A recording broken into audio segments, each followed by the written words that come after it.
소설이 어느 정도까지 자서전적이라고 보십니까? 사실 어떻게 보면 모든 소설이 자서전적이지요. 등장인물을 만들어낼 때 개인적인 기억을 등장인물들에게 불어넣거든요.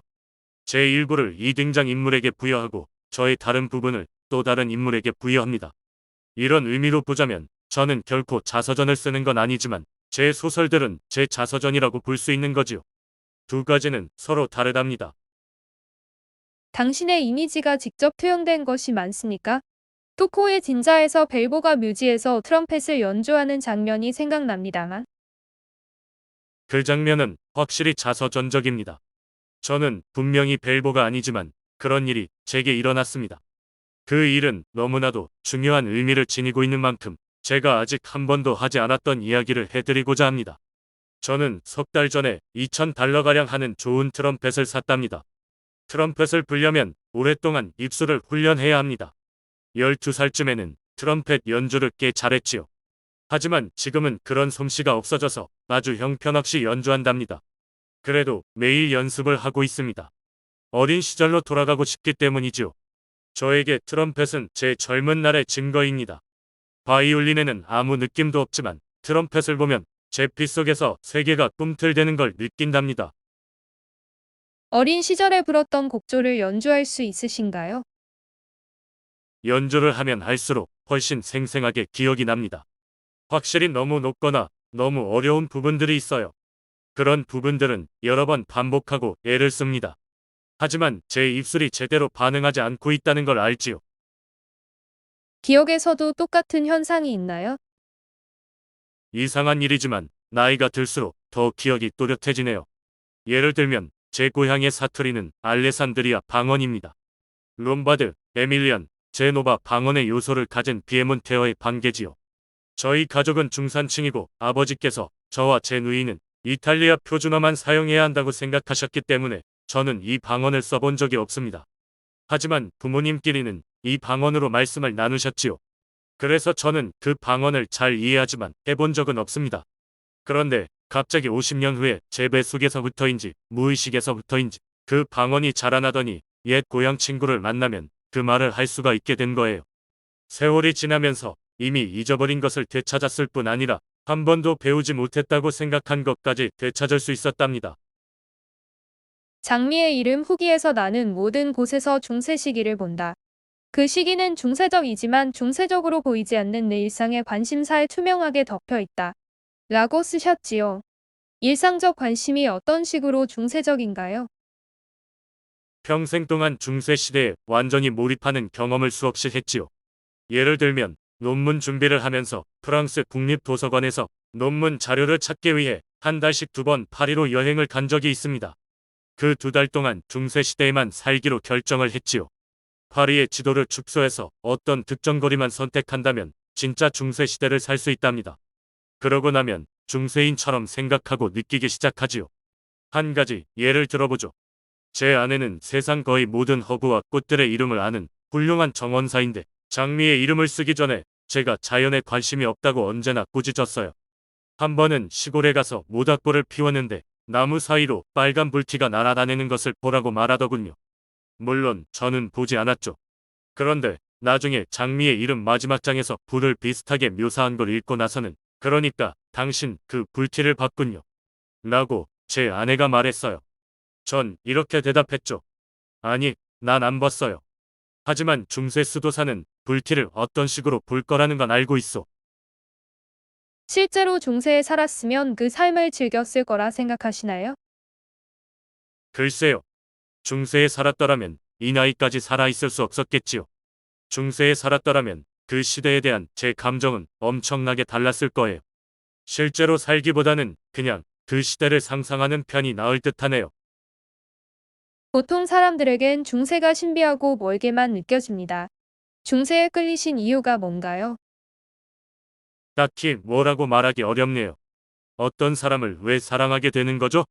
굳이 설명을 해야 한다면 중세는 사람들이 생각하는 것과 완전히 반대이기 때문이라고 말할 수 있을 거예요. 제가 보기에 중세는 암흑 시대가 아닙니다. 아주 찬란하게 빛나는 시대였고 그 시대의 비옥한 토양에서 르네상스가 출현했지요. 혼란스럽고 활기찬 변화의 시대였고 근대 도시와 은행 체계, 대학, 언어, 국가, 문화를 갖춘 근대적 유럽이란 개념이 탄생한 시대였죠. 당신 책에서 중세와 근대 사이의 유사점을 의식적으로 찾지는 않는다고 말씀하셨지만, 실은 그 점이 중세의 매력 중 일부인 모양이군요. 그렇습니다. 하지만 유사성을 이야기할 때는 아주 조심스러워야 하지요. 한 번은 중세와 우리 시대 사이의 유사점에 대해서 에세이를 쓴 적이 있답니다. 하지만 혹시 50달러만 주신다면 우리 시대와 네안데르탈인들이 살던 시대의 유사점에 대한 에세이도 쓸 수 있어요. 유사점을 찾는 것은 언제나 쉽습니다. 그럼에도 불구하고 역사에 관심을 가진다는 것은 우리 시대와의 유사성을 깊이 있게 찾아내는 것이라고 생각합니다. 저는 끔찍하게 구식이라는 걸 고백합니다. 그래서 아직도 키케로처럼 역사는 삶의 스승이라고 생각합니다. 젊었을 때 중세학자였다가 어째서 갑자기 언어 연구를 시작하셨나요? 제가 기억하는 한전은 언제나 의사소통을 이해하는 데 관심이 있었답니다. 미학에서 중요한 질문은 예술작품이란 무엇이며 우리와 어떻게 소통하는가라는 문제입니다.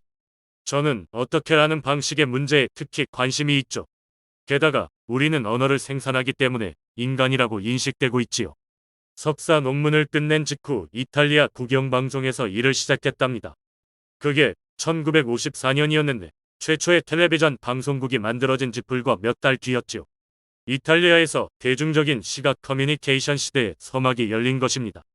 그때 저는 제가 이상한 종류의 분열된 인격의 소유자인가 생각하기 시작했습니다. 한편으로는 실험적인 문학과 예술에서 언어의 가장 진보된 기능에 관심을 가지고 있었고, 다른 한편으로는 텔레비전, 만화책, 추리소설 등을 즐겼습니다. 그래서 당연하게도 내 흥미가 진짜 그렇게 구별되는 것이 가능한가라는 질문을 하게 되었죠. 저는 다른 수준의 문화를 통합하길 원했기 때문에 기호학으로 관심을 돌렸지요. 대중매체에서 생산된 어떤 것이라도 문화 분석의 대상이 될 수 있다는 걸 이해하기 시작했습니다. 언젠가 기호학은 거짓말의 이론이라고 말씀하셨지요. 거짓말 대신에 진실이 아닌 것을 말하는 것이라고 말하는 편이 나았을 것 같네요. 인간들은 요정 이야기를 들려주고 새로운 세계를 상상하고 실수를 하기도 합니다. 그리고 거짓말도 할 수 있지요. 언어는 이 모든 가능성에 대해서 설명해 줍니다. 거짓말은 인간의 고유한 능력이죠. 냄새를 쫓는 개는 냄새만을 따라갑니다. 말하자면 개도 냄새도 거짓말을 하지 않지요. 하지만 저는 당신이 물어본 것과는 다른 방향으로 가라고 말하면서 거짓말을 할 수 있지요. 그러면 당신은 저를 믿고 틀린 방향으로 가게 됩니다. 그런 일이 가능한 것은 우리가 기호에 의지하기 때문이죠. 기호학이라는 연구 분야의 적대적인 사람들 중에는 기호학자들이 궁극적으로는 모든 현실을 사라지게 한다고 주장하는 이들이 있지요. 소위 해체주의자의 입장이 그렇지요. 그들은 모든 것이 텍스트라고 주장할 뿐 아니라 모든 텍스트는 무한히 해석 가능하다고 주장하지요. 여기 이 테이블조차 텍스트에 불과하고요. 그들은 또한 사실이란 존재하지 않으며 해석만이 존재한다고 주장한 니체에게서 나온 아이디어를 따릅니다. 반면에 저는 분명히 미국의 가장 위대한 철학자이며 기호학과 해석 이론의 아버지인 찰스 샌더스 퍼셀을 따릅니다. 그는 기호를 통해서 우리가 사실을 해석한다고 말했지요. 사실이 없고 해석만이 존재한다면 해석할 게 뭐가 있겠습니까? 제가 해석의 한계에서 주장한 점이 바로 이것이지요. 투코의 진자에서 상징이 더 알기 어렵고 애매할수록 의미와 힘을 얻는다고 말씀하셨죠. 비밀은 내용이 없이 텅 비어 있을 때 강력한 힘을 발휘한답니다. 사람들은 프리메이슨의 비밀에 대해서 자주 얘기하지요. 도대체 프리메이슨의 비밀이 뭡니까? 아무도 모르지요.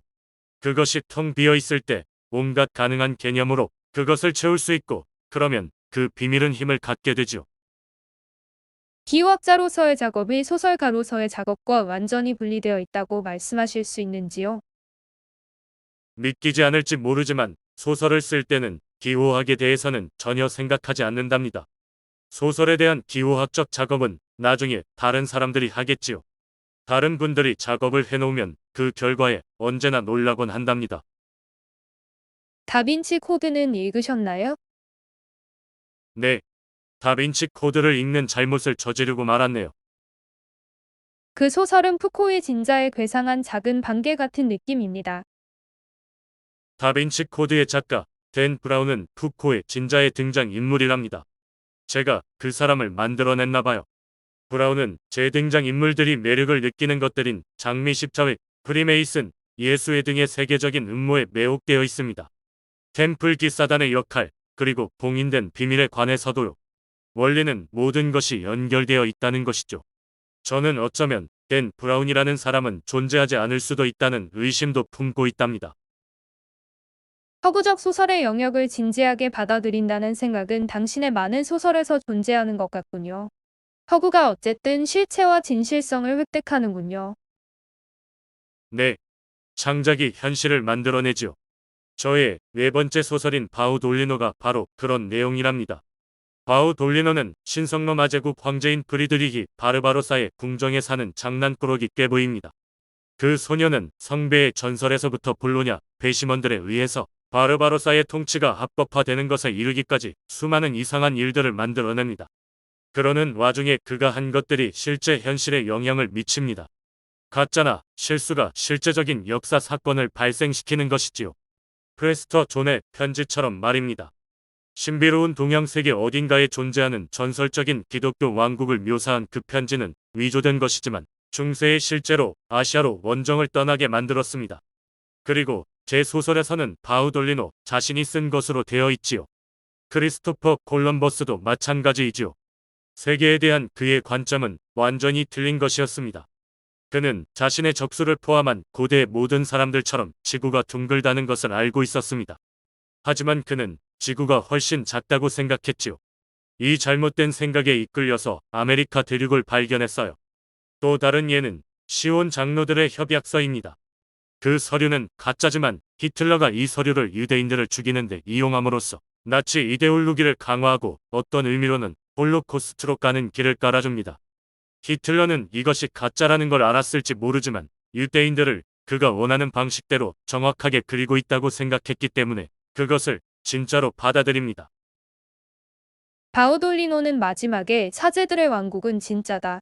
왜냐하면 나와 내 동료들이 삶의 3분의 1을 그것을 찾는데 보냈기 때문이다. 라고 선언하지요.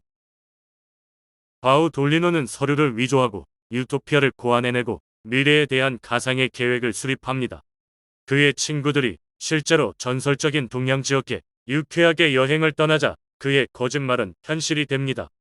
하지만 이는 내러티브를 만드는 일의 한 가지 측면일 뿐이죠. 다른 측면은 소설의 틀 내에서 믿을 수 없고 절대적으로 허구적인 것처럼 보이는 실제 사실을 사용하는 것이죠. 제 소설은 수없이 많은 실화와 실제 상황을 사용했습니다.